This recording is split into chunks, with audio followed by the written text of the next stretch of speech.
ठीक है बच्चों, अब ये प्रॉपर्टी नंबर 5 ही हो गया हमारा। ठीक है, अब अच्छा इसका जनरल फॉर्म देख लो। जनरल फॉर्म में क्या है कि जैसे अभी हमने क्या किया, A B inverse is equal to B inverse A inverse. अगर मैं बोलूँ ए बी सी इनवर्स, ये क्या हो जाएगा, C inverse B inverse A inverse. ठीक है, अब अगर मैं बोलूँ A1 into A2 dot dot AN-1 into AN, इसका इन्वर्स बोलूँ तो फिर इसमें रिवर्सल लॉ लग जाएगा। रिवर्सल लॉ क्या है, AN inverse into AN-1 inverse A3 inverse into A2 inverse into A1 inverse. इसमें हमने क्या बोला, if A1 is equal to A2 is equal to AN is equal to A, तो यहाँ पे क्या हो गया, सबको A से रिप्लेस कर दिया, तो A पे पावर क्या हो जाएगा N, इसका इन्वर्स, और यहाँ पे क्या हो जाएगा A inverse into A inverse into A inverse, कितने टाइम्स, N टाइम्स, तो A इन्वर्स पे पावर N। ये भी एक इम्पॉर्टेंट प्रॉपर्टी आ गया। ये प्रॉपर्टी क्या बोल रहा है कि किसी भी मैट्रिक्स का के n टाइम्स, किसी भी मैट्रिक्स का पहले तुम n टाइम्स मल्टीप्लाई करो, उसके बाद उसका इन्वर्स लो, या इन्वर्स लेकर n टाइम्स मल्टीप्लाई करो, रिजल्ट सेम होगा। क्या मतलब हो रहा है, जैसे कि मैंने बोला a क्यूब का इन्वर्स निकालो या a इन्वर्स का क्यूब निकालो, ये सेम है। a टू दी पावर 4 का इन्वर्स निकालो या a इन्वर्स को 4 टाइम्स मल्टीप्लाई करो, a टू दी पावर 2 का इन्वर्स निकालो या a इन्वर्स को 2 टाइम्स मल्टीप्लाई करो, ये सारे रिजल्ट्स जो हैं वो सेम है। ठीक है, आई थिंक ये क्लियर होगा, कोई इसमें कोई बहुत बड़ी बात तो है नहीं।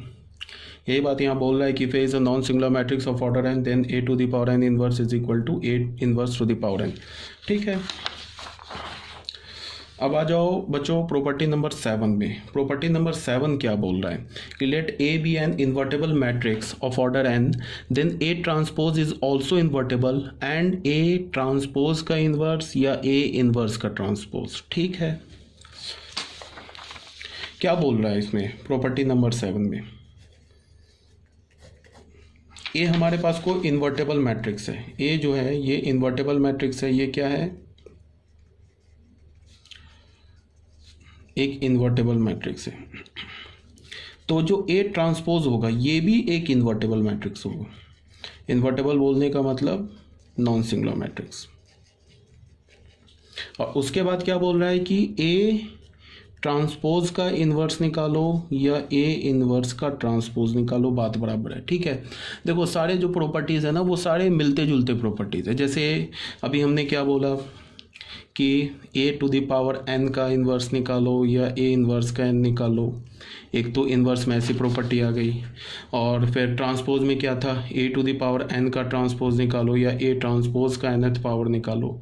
फिर ये क्या हो गया, a ट्रांसपोज का इन्वर्स निकालो, ए इन्वर्स का ट्रांसपोज निकालो। तो ये सारे प्रॉपर्टीज़ तुम्हें समझ में आ रहा होगा कि सेम एज इट इज़। एक भी याद रखोगे ना, जैसे तुम ऐसे याद रखो कि ए टू द पावर एन का ट्रांसपोज लिया या ए ट्रांसपोज का nth पावर लिया, बात बराबर है। ए टू द पावर एन का इन्वर्स लिया या ए इन्वर्स का nth पावर लिया, बात बराबर है।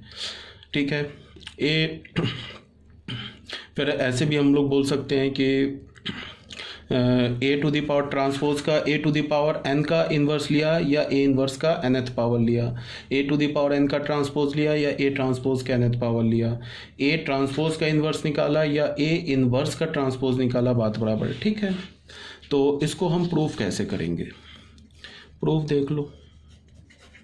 हमारे पास प्रूफ में क्या है, ए इंटू ए इन्वर्स, ये किसके इक्वल होता है, आई के इक्वल होता है। आप ट्रांसपोज ले लेते हैं दोनों साइड, ए इंटू ए इन्वर्स का ट्रांसपोज, ये क्या हो जाएगा, आई ट्रांसपोज, आई का ट्रांसपोज आई होता है, इसमें रिवर्सल लॉ लग जाएगा, तो ये क्या हो जाएगा, ए इन्वर्स का transpose into A is equal to I. ठीक है, तो इसको तुम ऐसे भी देख लो, ए इन्वर्स इंटू ए, ये क्या हो गया, आई के इक्वल होता है। फिर ट्रांसपोज ले लो, ए इन्वर्स इंटू ए इसका ट्रांसपोज, ये आई ट्रांसपोज आई हो जाएगा, ये क्या हो जाएगा, A transpose into A inverse का ट्रांसपोज, ये क्या हो जाएगा, आई। तो फ्रॉम 1 and 2, फ्रॉम 1 and 2 यहाँ पे लिख लेता हूँ, ए इन्वर्स का transpose into A is equal to A into, यहाँ पे क्या है, सॉरी, अच्छा यहाँ पे गलती कर दी, यहाँ ट्रांसपोज होगा ना, यहाँ ट्रांसपोज होगा, ठीक है, इंटू ए ट्रांसपोज। ये क्या होगा, A transpose into A inverse का ट्रांसपोज इज इक्वल टू आई। अब इसे तुम बी मानो, इसे क्या मानो, बी मानो, तो ये इस ए ट्रांसपोज को ए मानो, तो ये क्या लिखा है, B A is equal to A B is equal to I लिखा है ना। तो ए का इनवर्स, ए क्या हमारा ए ट्रांसपोज, इसका इनवर्स क्या हो जाएगा, बी, बी क्या हमारा ए इनवर्स का ट्रांसपोज। तो ये हो गया प्रूफ, बहुत सिंपल था, ठीक है। तो ये हमारा प्रॉपर्टी नंबर 7 भी प्रूफ हो गया, ठीक है। आई थिंक इसमें भी कोई प्रॉब्लम नहीं होनी चाहिए। अब आ जाओ प्रॉपर्टी नंबर, ये था हमारा प्रॉपर्टी नंबर 7, ठीक है। प्रॉपर्टी नंबर 7 के बाद अब आ जाओ प्रॉपर्टी नंबर 8। प्रॉपर्टी नंबर 8 क्या बोल रहा है कि ए हमारे पास एक इन्वर्टेबल मैट्रिक्स है, ए हमारे पास एक इन्वर्टेबल मैट्रिक्स है, ठीक है। तो ये क्या बोल रहा है, किसी मैट्रिक्स का डबल इन्वर्स लोगे तो ये मैट्रिक्स आ जाएगा, ऐसा हमने बताया था ना, ए ट्रांसपोज का ट्रांसपोज ए, उसी टाइप का मिलता जुलता प्रॉपर्टी है, ठीक है। ये कैसे प्रूफ होगा वो ये देख लो, A into A inverse is equal to A inverse into A is equal to I होता है।